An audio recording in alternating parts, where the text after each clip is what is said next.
భాగస్వామ్యంతో future university అందిస్తున్న ఈ అద్భుత కోర్స్ కేవలం 180 మందికి మాత్రమే లభించే అరుదైన అవకాశం. నమస్తే, వెల్కమ్ టు ఐ డ్రీమ్. నేను మీ యాంకర్ ప్రత్యూష.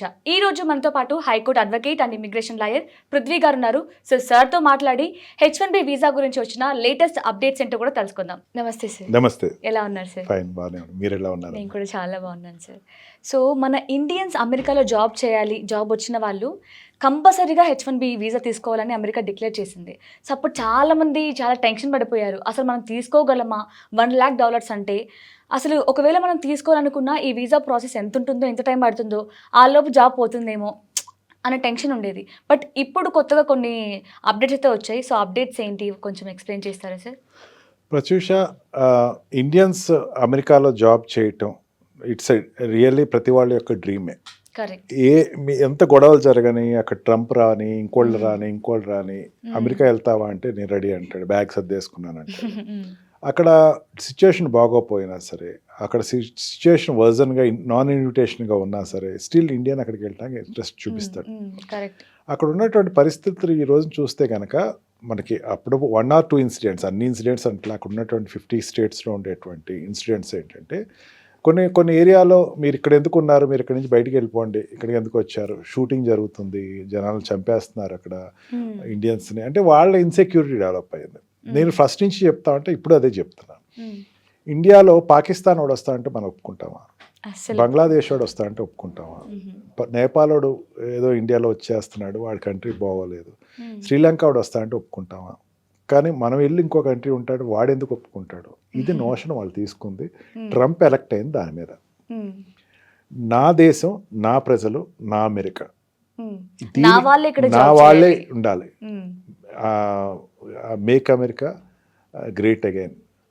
అయితే వాట్ వి కాల్ అమెరికా గురించి తను తీసుకున్నటువంటి అనేకమైనటువంటి నిర్ణయాల్లో, ఆ సిటిజన్స్ని డెవలప్ చేయాలని తీసుకున్న నిర్ణయాల్లో వాళ్ళ వన్ ఆఫ్ ద రీజన్ ఏంటంటే, ఇక్కడ మాకుండే జాబ్స్ అన్నీ కూడా వీళ్ళు కొల్లగొట్టుకెళ్ళిపోతున్నారు. అంటే ఒక రకంగా చెప్పాలంటే అది నిజమే అని చెప్పచ్చు. ఒక $100 పనిచేసేటువంటి వ్యక్తి అక్కడ ఒక జాబ్ ఆపర్చునిటీ వస్తే దానికి $40 ఇండియన్ వచ్చేసేసే రోజు పరిస్థితి వచ్చేసింది. అక్కడ మన వాడు 40 చేసేస్తారు. వాడికి ఏమనుకుంటాడంటే, $100 నాకు ఇచ్చేవాడు నన్ను పక్క పెట్టేసేసి $40 ఇస్తున్నాడు. మళ్ళీ ఇక్కడ అదే నేపం తీసుకుందాం. ఒక జాబ్ ఉంది, ఆ జాబ్లో కంపెనీలో తీసేసి బీహార్ వాళ్ళు పెట్టేస్తే కనుక మనం హర్తాలు చేస్తాం, నివాదాలు చేస్తాం. అంతే. అట్లా అదే రకంగా ఆ కంట్రీ కూడా పర్వర్షన్లో ఉంది. అండ్ కొన్ని అంటే బాగా అమెరికన్స్ ఎక్కువ ఉన్నటువంటి కంట్రీస్లో ఉంది. It is not against India కూడా, it is against the black people. అంటే అక్కడ ఉండేటువంటి బ్లాక్ పీపుల్స్ నిగర్స్ మీద ఇదంతా గొడవ ఉంది. వాళ్ళు ఏంటంటే అక్కడ క్రైమ్ రేట్ ఎక్కువ వాళ్ళది. వాళ్ళు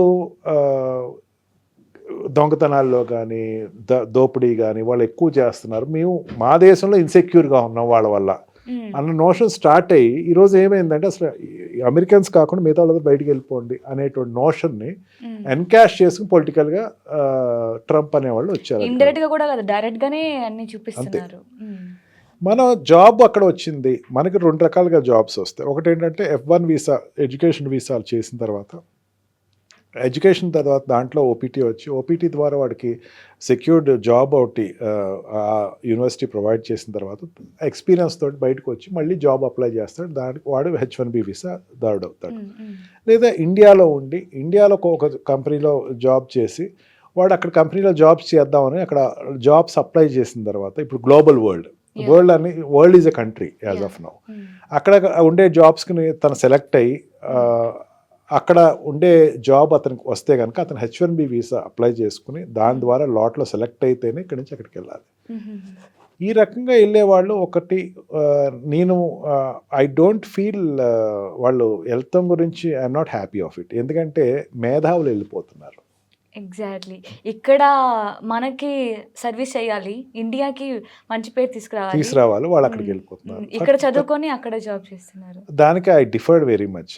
ఎందుకంటే ఎన్ఐటి, ఐఐటి దాంట్లో సీట్ రావడం ఎంత కష్టమో తెలుసు. ఒక్కొక్క ఐఐటి స్టూడెంట్కి, ఒక్కొక్క ఎన్ఐటి స్టూడెంట్కి ప్రభుత్వం ఖర్చు పెట్టే చాలా ఎక్కువ ఉంటుంది. వాడు ఇక్కడ చదువుకుని అక్కడికి వెళ్ళిపోతాడు. ఎన్ఐటి వచ్చేవాడు ఎవరు, ఐఐటి వచ్చేవాడు ఎవరు, మేధావి. మేధావి అనేవాడు అక్కడికి వెళ్ళిపోతున్నాడు. మేధావి వెళ్ళిపోతే ఇండియా ఏం చేస్తుంది, అమెరికాకు పంపించే మేధావులను తయారు చేసే కంపెనీ అయిపోయింది India. For that I quite against to it. అక్కడ మేధావులు ఆ కంట్రీలో లాక్ చేస్తున్నారు. ఆ కంట్రీలో లాక్ చేస్తా మేధావులు కాని వాళ్ళు, అంటే మామూలుగా ఇంజనీరింగ్ చదువుకున్న వాళ్ళు కూడా అక్కడికి H1B వీసా మీద వెళ్ళి అక్కడ జాబ్ చేయడానికి వర్క్లో ఉండగా మన పాపులేషన్ బాగా ఎక్కువ అయిపోయింది అక్కడ. It comes to lakhs. దగ్గర దగ్గర అవుట్ ఆఫ్ కంట్రీలో ఉండేది క్రోర్స్లోనే ఉన్నారు ఈ రోజున. అమెరికాలో కూడా ఈ రోజున మోర్ దాన్ 60 to 70 lakhs ఉన్నారు అక్కడ ఇండియన్స్. ముఖ్యంగా తెలుగు రాష్ట్రాల నుంచి వెళ్ళిన వాళ్ళు, సాఫ్ట్వేర్ కంపెనీ వెళ్ళేవాళ్ళు తెలుగు రాష్ట్రాల నుంచి వెళ్ళినవాళ్ళు, మెడిసిన్ వెళ్ళేవాళ్ళు తెలుగు రాష్ట్రాల నుంచి వెళ్ళినవాళ్ళు, హెల్త్ సెక్టర్ వెళ్ళేవాళ్ళు తెలుగు రాష్ట్రాల నుంచి వెళ్ళేవాళ్ళు, electronics and electrical engineers Telugu రాష్ట్రాలకు వెళ్ళేవాళ్ళు, మిగతా సెక్టర్స్ వెళ్ళేవాళ్ళు పంజాబ్ వాళ్ళు, గుజరాత్ వాళ్ళు ఉంటారు ఎక్కువ. ఇప్పుడు చాలా మందికి డ్రీమ్ కూడా అదే, చదవడం ఎక్కడ చదువుకోవాలనుకుంటున్నాం, మాస్టర్స్ ఎక్కడ చేద్దాం అనుకుంటున్నాం అంటే అమెరికా, జాబ్ ఎక్కడంటే అమెరికా. సో ప్రతిదీ అమెరికా అయిపోతుంది వాడికి. ఇప్పుడు సౌదీ కంట్రీస్లో వాడి డ్రీము అమెరికా, ఇండియాలో చదువుకునేవాడిది కూడా అమెరికా. అంటే ఉన్న దేశం కూడా అమెరికా వెళ్ళాలనుకుంటుంది. మన డెవలపింగ్ కంట్రీ అయిన ఇండియాలో ఉన్నవాడు అమెరికా వెళ్ళాలనుకుంటున్నాడు. వాడికి వెళ్ళి దేనికోసం, అక్కడికి ఫ్రీడమ్ ఆఫ్ లైఫ్ ఉంటుంది, లిబర్టీ ఉంటుంది వాడికి. వాడు ఫ్రీగా ఏ పనైనా చేసుకోవచ్చు. వాడి మీద ఒక అధికారం ఉండదు, ఒక కమాండ్ ఉండదు. ఎవరు కూడా కమాండ్ చేసిన ఇట్లా చేయి అట్లా చేసి అనవచ్చు. అదంతా కూడా వాడికి ఏది వచ్చినా సరే ఫ్రైడే నైట్ వచ్చేసరికి వాడికి సాటర్డే సండే లీవ్ దొరికేస్తుంది. ఎంజాయ్ చేసుకోవచ్చు, చిల్ అవ్వచ్చు, తిరిగి రావచ్చు. అండ్ వాడికి నచ్చింది చేయొచ్చు, నచ్చంది మానేయచ్చు. ఎవరు అడిగేవాళ్ళు ఉండరు. ఫ్రీడమ్ ఆఫ్ లైఫ్ అక్కడ ఎక్కువ ఉంటుంది. ఆ ఫ్రీడమ్ నచ్చేవాళ్ళు, ఇక్కడ రిస్ట్రిక్షన్, ఇక్కడ ఇండియాలో ప్రతిదానికి ట్యాక్స్ కట్టాలి, అక్కడ ట్యాక్స్ కట్టాలి, and there is no exemption for it. కానీ ఇక్కడ అనేకమైన అసమానతలు ఏదైతే ఉన్నాయో అక్కడ అసమానతలు లేవు, అందరూ సమానమే అని ఒక డ్రీమ్ తోటి అక్కడికి వెళ్తాడు. వాస్తవానికి అది క్వైట్ ఆపోజిట్లో ఉంటుంది. అక్కడ అసమానతలు ఉన్నాయి, అక్కడ అమెరికన్స్ నాన్ అమెరికన్స్ ఉన్నాయి, బట్ లైట్ రెండ్లో ఉంటాయి, ఎక్కువ ఉద్రిక్తంగా ఉండదు. ఇప్పుడు సౌత్ ఇండియన్ ఒక కాన్సెప్ట్ ఉంది, అక్కడ నార్త్ ఇండియన్స్ తమిళనాడు వెళ్ళాలంటే కొంచెం భయపడతాడు. అక్కడ అట్లా ఉండదు, ఏ స్టేట్ అయినా వెళ్ళచ్చు, హీ కెన్ బాగా ఎక్కువ ఓపెన్గా ఎంజాయ్ చేయొచ్చు. ఏది చేసినా సరే ఈవినింగ్ కల్లా వచ్చేసేయాలి, ఎందుకంటే night is not a secure time for them. Job వచ్చేటప్పుడు ఏంటంటే H1B వీసా పికప్ అయిన తర్వాత వాడు అక్కడికి వెళ్ళిన తర్వాత he can stay for 3 years and above, for which later వాడి గ్రీన్ కార్డ్ అప్లై చేసుకోవచ్చు. గ్రీన్ కార్డ్ ఎప్పుడైతే గ్రీన్ కార్డ్ పికప్ అయిందో వాడికి ఇంకా అక్కడ ఉండటానికి వాడికి పాసిబిలిటీ ఉంటుంది. అమెరికన్ సిటిజన్ వెంటనే వాడు గ్రీన్ కార్డ్ ఒక 4 years అయిన తర్వాత, 5 years అయిన తర్వాత then he will get the American citizenship. American citizenship వచ్చిన తర్వాత వాడికి ఏమి పెద్ద స్టేకు ఆస్కారం ఉంటుంది, కానీ వాళ్ళ కొడుకు ఎక్కడైనా అక్కడ పుడితే కనుక, కూతురు పుట్టినా డైరెక్ట్గా అమెరికన్ ప్రెసిడెంట్ పోటీ చేసేచ్చు వాళ్ళు. ఇండియాలో అది ఫెసిలిటీ లేదు, కానీ అక్కడ ఇక్కడి నుంచి వెళ్ళి H1B వీసా వచ్చి తర్వాత సిటిజన్షిప్ వచ్చి ఆ వాళ్ళ పిల్లలు అయితే మాత్రం డైరెక్ట్గా they are born citizen of America, that's why they can contest in America. And వాళ్ళ సెక్యూరిటీ కూడా ఎక్కువ ఉంటుంది. అంటే వాళ్ళు ఒక స్టేజ్ వచ్చిన తర్వాత పెన్షన్ ఇస్తుంది. చాలా మంది ఇండియాలో ఉంటారు వాళ్ళు, ఎన్ఆర్ఐస్. వాళ్ళు ఇండియాలో ఉండి అక్కడ అమౌంట్ తెప్పించుకుంటూ ఉంటారు, వాళ్ళకి పెన్షన్ వస్తూ ఉంటుంది. ఇక్కడ హ్యాపీగానే ఉంటారు వాళ్ళు, ఎందుకంటే ఆ దేశపు సిటిజన్ కాబట్టి ఇక్కడ పెన్షన్ ఇస్తారు. అక్కడ సర్వీస్ కొన్నాళ్ళు చేసిన ఇక్కడ పెన్షన్ ఇస్తారు. హ్యాపీగా వాళ్ళు లాస్ట్ ఎండ్స్ ఆఫ్ లైఫ్ హ్యాపీగా డబ్బుతోటి నడుస్తూ ఉంటుంది. ఇక్కడ చాలా మంది పెద్ద పెద్ద వాళ్ళు వస్తూ ఉంటారు, నా క్లయింట్స్ వస్తూ ఉంటారు, ప్రత్యూష పెద్ద ఏజ్ ఆఫ్ 70s అట్లా వస్తూ ఉంటారు. చాలా సెక్యూర్డ్గా వస్తారు వాళ్ళు. నాకు అనిపిస్తూ ఉంటుంది మన ఊర్లోనూ మన దీంట్లో వాళ్ళు ఎంత ఇన్సెక్యూర్డ్గా వెళ్తున్నారు, వీళ్ళంతా సెక్యూర్డ్గా ఉన్నాడు. వాడు కారు, మనిషి ఉంటున్నాడు, అండ్ ప్రతిదీ వాళ్ళకి అమౌంట్ ఉంటుంది. వాళ్ళు they can stay for long time, ఎన్నాళ్ళైనా ఉండొచ్చు, ఉండి వాడు అందరు ఫ్రెండ్స్ని కలవచ్చు, వెళ్ళిపోతాడు, హ్యాపీగా వెళ్తాడు. రిటైర్మెంట్ లైఫ్ చాలా బాగా ఎంజాయ్ చేస్తూ ఉంటారు. ఇక్కడ ఇండియాలో ఏంటంటే ఎక్కడో పేరెంట్స్ పిల్లల మీద ఆధారపడి వాళ్ళు వెళ్ళమంటే వెళ్ళటం, లేదంటే మానేయటం, అటువంటి సిచ్యువేషన్ అయితే అక్కడ లేదు. ఈ మధ్యన ఏమైందంటే H1B వీసా అప్లై చేసిన తర్వాత అక్కడ ఉండేటువంటి ఇండియన్స్కి, అక్కడ ఉండేటువంటి అదర్ స్టేట్ వాళ్ళకి వెసులుబాటు ఇచ్చాడు. కానీ ట్రంప్ వచ్చిన తర్వాత ఒక విధానాన్ని పెట్టాడు. నా కంట్రీలో వచ్చేవాళ్ళు ఎక్కువైపోయారు, దీన్ని ఆపాలి. జాబ్ పేరు మీద వచ్చేవాళ్ళు ఎక్కువైపోయారు. అందుకని నా కంట్రీకి వచ్చేటట్టయితే కనుక H1B వీసా పికప్ అయి నా కంట్రీకి రావాలనుకుంటే కనుక you have to pay $1 lakh, comes to 96 lakhs వరకు వస్తుంది, నియర్లీ 1 crore అవుతుంది. కట్టి రండి అని చెప్పేసి చెప్పడం జరిగింది. అంటే తన ఉద్దేశం ఏంటంటే, తను చెప్పిన ఉద్దేశం అంత స్టేజ్ ఆఫ్ జాబ్ ఉంటే కానీ ఇక్కడ రాకండి. ఇప్పుడు ఎవరు వెళ్తారు అక్కడికి? NITలో వెళ్ళినోడు, IITలో వెళ్ళేవాళ్ళు వెళ్తారు. అంటే మంచి పే వచ్చేవాళ్ళు, అంటే ఇప్పుడు మనం పెట్టిన మంచి ఇన్స్టిట్యూట్స్ నుంచి వెళ్ళేవాళ్ళు వెళ్తారు. ఇప్పుడు ప్రత్యూషాన్ని పికప్ చేయాలంటే, ప్రత్యూష అన్నది నార్మల్ ఇంజనీరింగ్ కాలేజ్ నుంచో లేకపోతే నార్మల్ MBA కాలేజ్ నుంచి వచ్చిన వాళ్ళు అయితే పికప్ చేయరు.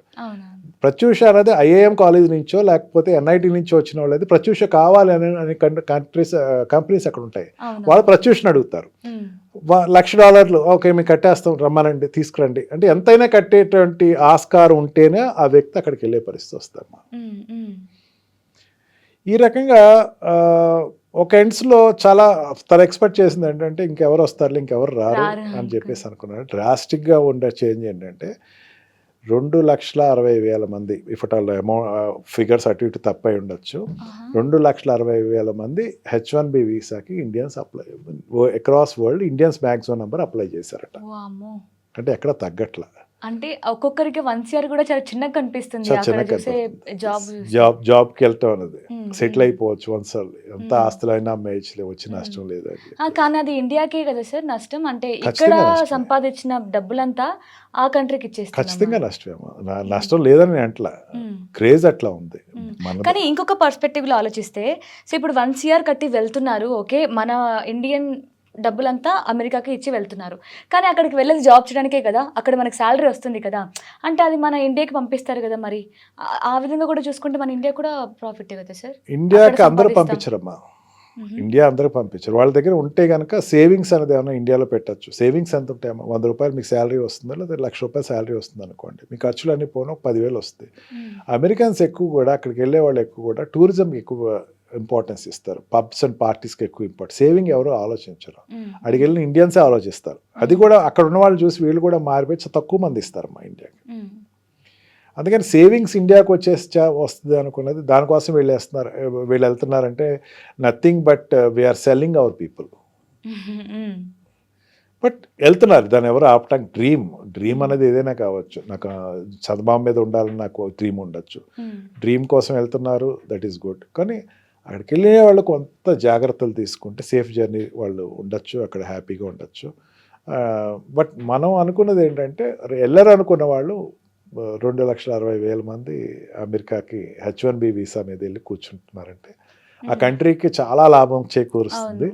అండ్ ఎక్స్పెక్ట్ చేసిన దానికన్నా H1B వీసా బాగా మంచి రియాక్షన్ వచ్చినట్టు చెప్పచ్చమ్మా. ఓకే, సో అండ్ ఇప్పుడు ప్రాసెస్ కూడా లేట్ అవుతుంది అనుకున్నారు అప్పుడు, బట్ ఇప్పుడు ప్రాసెస్ కూడా చాలా ఫాస్ట్గా అయిపోతుంది కదా. డబ్బు కట్టేస్తే వెంటనే అయిపోతుంది, ప్రాబ్లం ఏముంటుంది.